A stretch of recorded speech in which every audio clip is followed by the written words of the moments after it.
Thank you, ladies and gentlemen, members of the press. You know my name. My name is Uche Nwosu. First, I want to sincerely thank Nigerian media, both the social, print, and the electronic media, for the solidarity and for what they did that made this abduction unsuccessful. I want also thank God Almighty who spared the life of my wife, my mother-in-law, myself, and more especially the lives of the church members, including the venerable, the parish priest, who was in the church when this incident happened. It would have been a different thing altogether. It would have been the death of so many people inside the church and also outside the church. Again, I also want to use this media to thank in a very special way the Inspector General of Police who showed professionalism. I think we should give it to the Inspector General of Police who did not look at area of sentiment. He showed professionalism. He acted like a professional police. I want to commend the IG and his team for this show of professionalism in their job. Ladies and gentlemen, I want to narrate exactly what happened on the 26th of December 2021. You all know very well that I buried my mom on the 22nd of December 2021. And on the 26th, we came for outing service. The church started around 11:30. While the church service was still going on, some military men were sighted outside, and I asked my PA, oh, maybe it's one of the VIP that came for the memorial, this church service of my mom. Then I asked them, please, if there is anybody that is outside, they should bring the person in if it is a VIP. Before they could come back, I saw masked police. I don't even know, masked policemen. I thought they, because there is no sign to show that they are police. More than 15 of them invade inside the church premises, and they cocked their gun and say, "Oga, move, come out. We are looking for you." I say, "What is the problem? What have I done?" One of them came and hit my back and said, "If you don't stand up now," before I could even say, "What is the problem?" They went up to the altar and cocked their gun and pointed it at me. I said, "What is the problem?" One now dragged me up. I said, "Tell me what I have done." Before you know, they started shooting. The church members, the parish priests, everybody was running helter-skelter inside church. They shot, and then dragged me like a criminal inside the church when church service was going on and brought me out. When they brought me out, my orderly and my policemen was trying to find out from them, where are you people from? They were not telling us where they are from because all of them were in their face. They were all masked. There is nothing to identify them. Apart from some of the vehicles that brought them, where my boys and so many people identified that those vehicles came from government house, Imo State government house. So they dragged me, tore my clothes, beat me up, threw me inside one of the van that came with them, one white van that came with them, and asked me to lie on the floor of the van. And one of them used his leg, hit me, put his leg on top of me, and said I should keep quiet. He took my picture while inside the van and sent it to somebody and spoke in Hausa, Muntura picture. They never knew that I hear Hausa. So on the way, at Njaba, they stopped. And one of them that also was wearing mask now asked me, cocked his gun and said, "Oga, go down."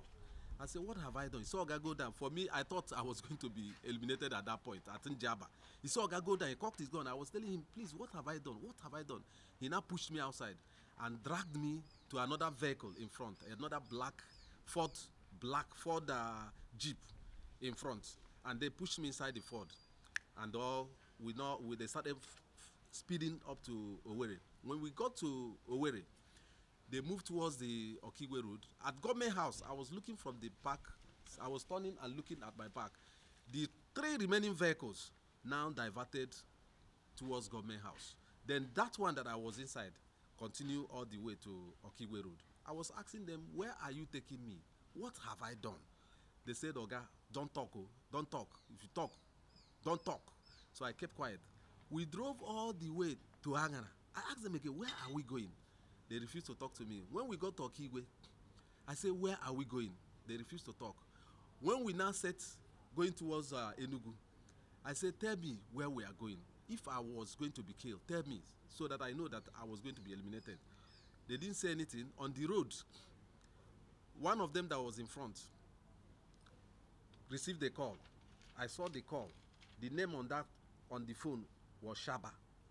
Then he told him in Hausa, Muna tare da shi karkadamu, muna kan hanya. Karkadamu mun kama shi karkadamu koi. Oga muna tare muna. That means we've caught him and we're on our way. So at a point, because I speak Hausa, I decided to ask them, Menai, what did I do? Why are you people doing this to me? They now looked at me and they continued their journey. They took me all the way from Owerri until we got to Enugu. When we got closer to Enugu, they now stopped and asked me to remove my clothes. I said, why should I remove my clothes? He said, Oga, this thing we are doing is, this is work, and you know how this work is. We are sent to do this, so you have to cooperate with us. So for me to save my life, I said, okay, what do you want me to do? They say I should remove my clothes. Before you know, they removed my clothes and said I should bring my hand. I brought my hand inside the vehicle. They now handcuffed me and then took picture of me. And then one of them sent it to the same Shaba again and came back and said, Zamudoka video. That means let's do his video. They now did the video of me and went back again and sent the same video to the same Shaba, who is the CSO, to the governor of Imo State. At this point, I say, why do you people want to humiliate me? What have I done to you people? If people invited me, I would have come. What have I done? When we got to Enugu, we stayed at Enugu airport for more than 1 hour, 30 minutes.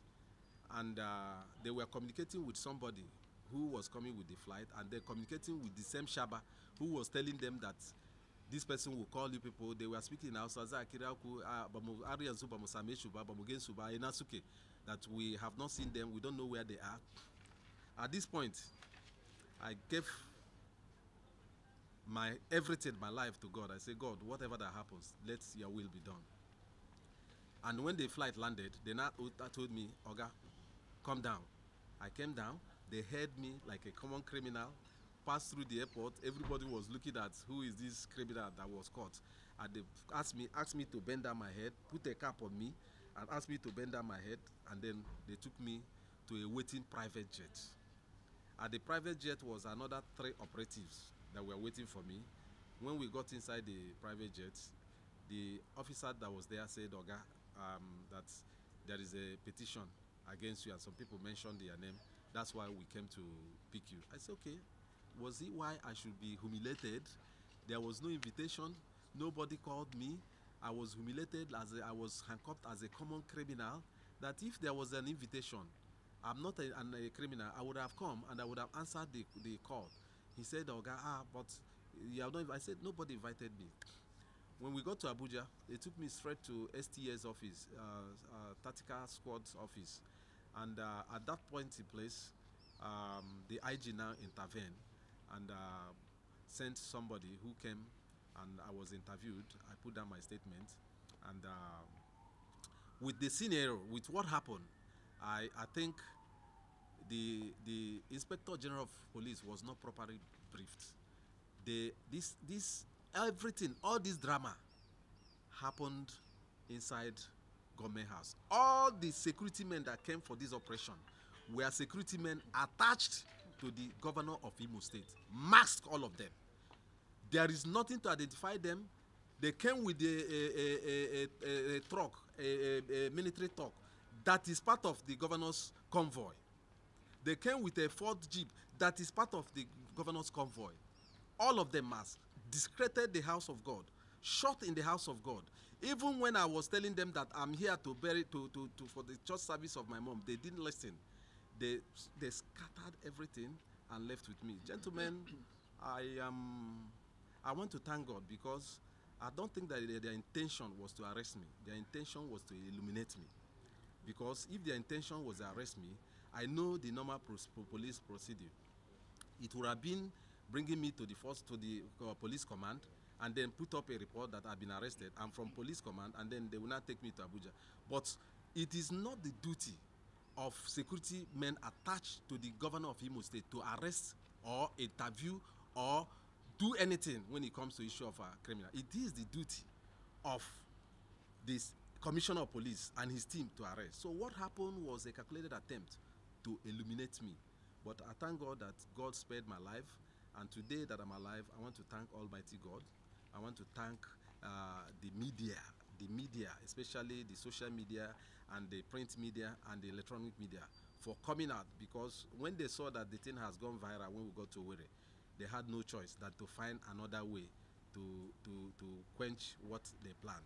And I don't think it was intentional for them to take me to Enugu, to fly me to Abuja, because the flights came 1 hour after we got to Enugu. So their intention was never to take me to Abuja, because there was no invitation. They even told the IG that they sent the invitation to me more than 3 times and I refused to come. There was no invitation. I'm a law-abiding Nigerian citizen. All my life as a chief of staff government house, I have never been into any criminality. I have never sponsored any militant. I have never sold gun to anybody. So when they said I was selling gun to some militant, I was surprised. I was chief of staff for 4 years. I was commissioner for land for 3.5 years. I was deputy chief of staff for 1.5 years. Why should I be treated as a criminal without no invitation? I was dragged on the floor. I was handcuffed. I was treated as if I'm a hardened criminal, and my pictures were sent on the media by the same Shaba. Because the question I want to ask, who authorized that my picture on a handcuff be sent into the media? Because I know the IG that handled this matter in Abuja, a professional policeman, did not authorize them to send my picture in a handcuff. So I'm pleading to the Inspector General of Police, who I refer as a good man, to please use his discretion to find out who sent my picture with the handcuff on the social media, to find out who paid for the private jet that came to pick me from Enugu Airport, and to find out who are these men that did not respect God, that did not respect the altar of God, the altar of place of worship, and they invaded church premises, shot inside the church. Is a sacrilege, is a desecration of God's house.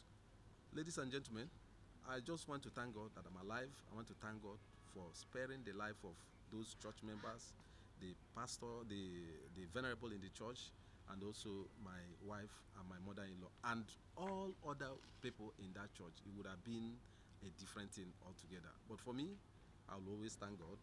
But I plead that the Inspector General of Police should please, sir, please, I beg you in the name of God, make sure that this incident does not stop at this end. We should know who gave this order and why police attached to a governor should be the people arresting somebody of me, myself. And also the video I saw on the internet where they were saying somebody was saying that Uche Nwosu gave him money. That video, the same video, the same guy had the first video 1 year ago where he did not mention me. The same with blood on his t-shirts. The same guy wearing good clothes and putting towel on his body. After 1 year, came and say Uche Nwosu is the person giving him money or giving some people money. You see, and if you listen to that voice, the person that was interviewing that man on that video is the CSO. That's the voice of the CSO to the governor of Imo State. So has government has become where you get criminals and interview them and doctor and tell them what to say in order to implicate their political opponents. So everything that just happened was political. The police, the IG, for me, should be exonerated from this. But the security men attached to Governor Uzodinma should provide information why they abducted me and why they wanted to kill me. Thank you. So, quick ones. I'm going to be seeking a redress. Excuse me. The questions we are going to take on the beyond this, will you be taking any legal action? The IG is doing a very wonderful work. The Inspector General of Police is doing a wonderful work. So I wait on the IG to finish his work who I believe strongly in him for him to finish his work before I know. But I believe the IG will do a thorough work. So I believe in him, and I wait for the Inspector General of Police. Okay, so Uzodinma, let me ask the petition, sir. Sorry, let me take my question. Excuse me, Please wait. Sir, the petition, what was the crime you picked up in When I got to the office in Abuja, they said that somebody mentioned my name, that I'm the person supplying arms to some kidnappers, that I'm the person supplying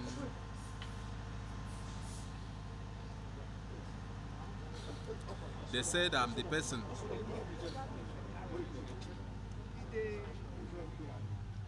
Thank you. When I got to the police office, the STS office at Abuja, I was told that the same people, the same young man that video was going viral, that the young man said I was the person giving them money, supplying arms to them.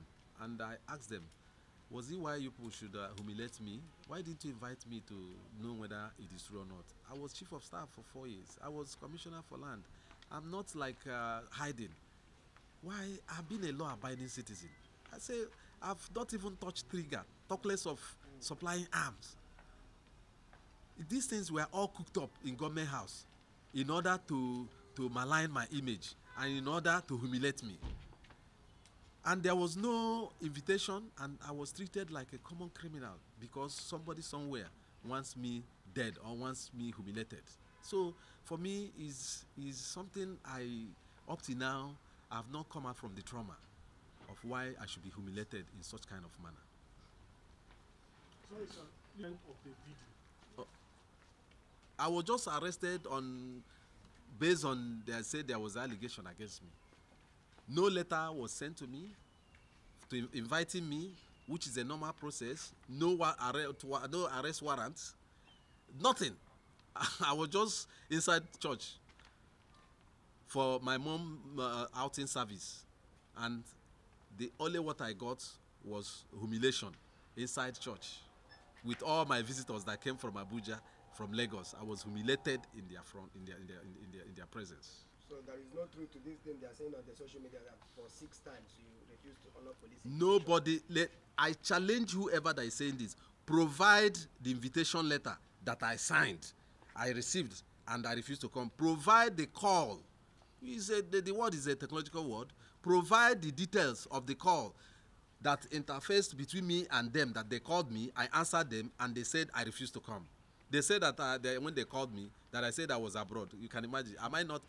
Okay, even the policeman that I used during my mom's burial, I wrote to the IG, who I always continue to say he's a very good man, who approved the police that I will use during my mother's burial. I even applied to DGSS, and SS was provided during my mother's burial. So, with all this, why didn't I know that there is an invitation for me? It's a calculated attempt to malign my image and to humiliate me. It was arranged inside government house.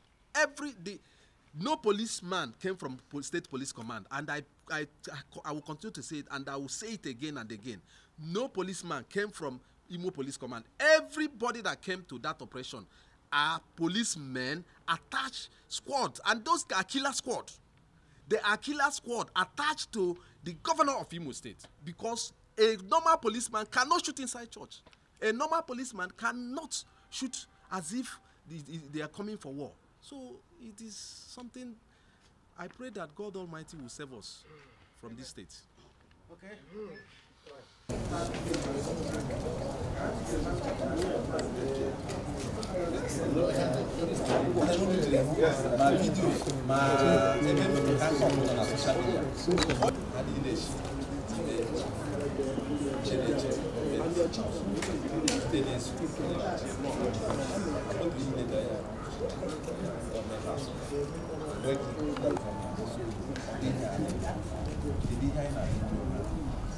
The man only the home matter. Then they went here. Because now you're okay. Lie. You don't speak that way. On your blood.